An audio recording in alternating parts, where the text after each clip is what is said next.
बिहार के मुख्यमंत्री नीतीश कुमार ने सीमा पर गोलाबारी में शहीद वीर जवान मोहम्मद इम्तियाज के परिजनों से मुलाकात की है। लेकिन मुलाकात से ज्यादा चर्चा प्रशासन की उस तैयारी की हो रही है जो नीतीश कुमार के लिए वहां की गई। सुबह के 5 बजे रोड रोलर और सड़क पर गिट्टी बिछाने वाली मशीन सारण के नारायणपुर गांव पहुंच गई।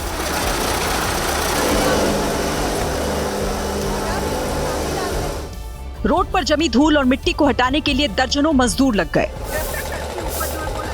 और गांव को जोड़ने वाली करीब 500 मीटर लंबी सड़क को कुछ घंटों में तैयार कर दिया गया। सीएम साहब के लिए झक सफेद टेंट लगा दिया गया और टेंट के अंदर कुर्सियों का इंतजाम भी हो गया। गर्मी से बचाने के लिए पंखे, कूलर और लाइट का भी इंतजाम किया गया। और ये सब किस लिए? क्योंकि शहीद के परिवार से मिलने के लिए मुख्यमंत्री नीतीश कुमार को नारायणपुर गांव पहुंचना था। प्रशासन के इस इंतजाम पर अब ग्रामीण पूछ रहे हैं कि क्या सारी व्यवस्था नेताओं और मंत्रियों के लिए है? लंबे समय से खराब सड़क पहले ठीक क्यों नहीं हुई? यही दिखाया जा रहा है नीतीश जी आ रहे, मुख्यमंत्री जी आ रहे, तो इनको रास्ता क्लियर चाहिए, लेकिन जनता के लिए क्या कष्ट है उनको नहीं चाहिए। वहीं नीतीश कुमार से पहले तेजस्वी यादव शहीद मोहम्मद इम्तियाज के परिजनों से मिले, उनका दुख बांटा और सरकार से शहीद मोहम्मद इम्तियाज के बेटे को नौकरी देने की मांग की। भारत पाकिस्तान के बीच सीज फायर तो हो गया है, लेकिन ये सीज फायर किस आधार पर हुआ, इसको लेकर तनातनी बढ़ गई है। आज विदेश मंत्रालय ने प्रेस कॉन्फ्रेंस कर ट्रेड वाली बात से इनकार किया, लेकिन विपक्षी दल इस पर आक्रामक है। कांग्रेस सवाल पूछ रही है कि भारत सरकार सामने आकर ट्रंप के दावों पर स्पष्टीकरण क्यों नहीं दे रही। ट्रंप साहब ने कौन सी ठेकेदारी ले रखी है?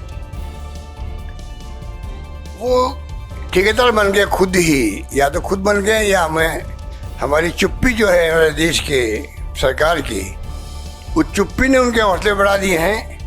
कांग्रेस पूछ रही है कि जब भारतीय सेना अपना पराक्रम दिखा रही थी तो अचानक सीज फायर का फैसला क्यों लिया गया? ऐसे वक्त पर जब हम आक्रामक थे, हमारी सेना आक्रामक थी, हमने सीज फायर क्यों किया? इसका जवाब तो हर व्यक्ति चाहेगा। कांग्रेस लगातार मांग कर रही है कि ऑपरेशन सिंदूर पर सर्वदलीय बैठक बुलाई जाए और इस बार सर्वदलीय बैठक में पीएम मोदी भी मौजूद रहे।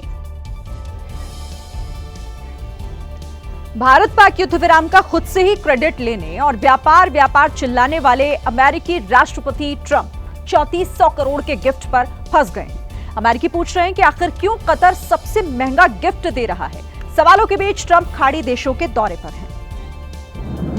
ट्रंप जब सऊदी के हवाई क्षेत्र में पहुंचे तो ट्रंप के विमान एयरफोर्स 1 को सऊदी अरब की एयरफोर्स के फाइटर जेट ने स्कॉट किया। ट्रंप के इस दौरे से खुश क्राउन प्रिंस मोहम्मद बिन सलमान प्रोटोकॉल तोड़कर ट्रंप का स्वागत करने एयरपोर्ट पर चले गए और गले लगाकर उनका अभिवादन किया। दरअसल इन दिनों ट्रंप भारत और पाकिस्तान से ही नहीं, खाड़ी देशों से भी और ज्यादा बिजनेस करने की बात कर रहे हैं। इसी सिलसिले में वो सऊदी पहुंचे हैं। ट्रंप के पहुंचने से पहले ही सऊदी सरकार ने ऐलान किया था कि सऊदी अगले 4 सालों के भीतर अमेरिका में 600 अरब डॉलर निवेश के लिए तैयार है। हालांकि ट्रंप ने कहा था कि वो इसे बढ़ाकर 1 ट्रिलियन डॉलर होते देखना चाहते हैं। अब सवाल यह है कि अमेरिका के लिए सऊदी अरब जरूरी क्यों है?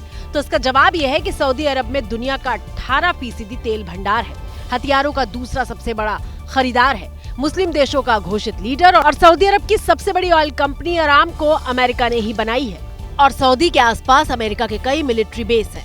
लेकिन सवाल सऊदी से व्यापारिक संबंधों का नहीं है। लोग पूछ रहे हैं कि आखिर कतर किस बात के लिए उन्हें दुनिया का सबसे महंगा गिफ्ट दे रहा है?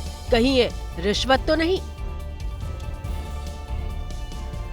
अमेरिकी राष्ट्रपति डोनाल्ड ट्रंप सऊदी अरब के बाद 14 मई को कतर पहुंचेंगे।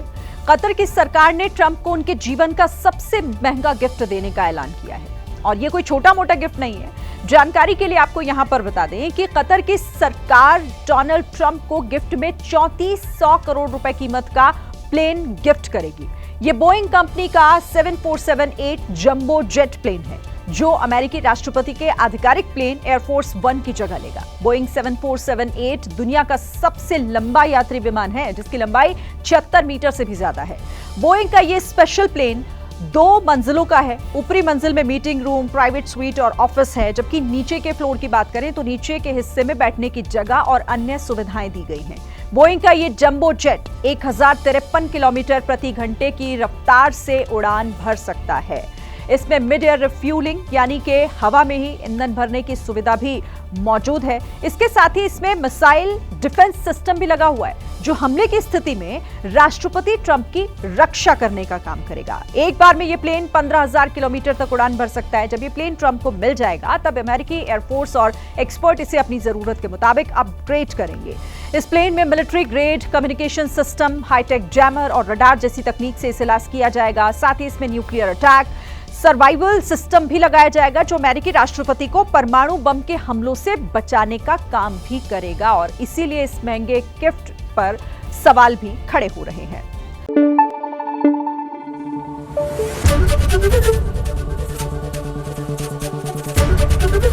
एबीपी न्यूज आपको रखे आगे।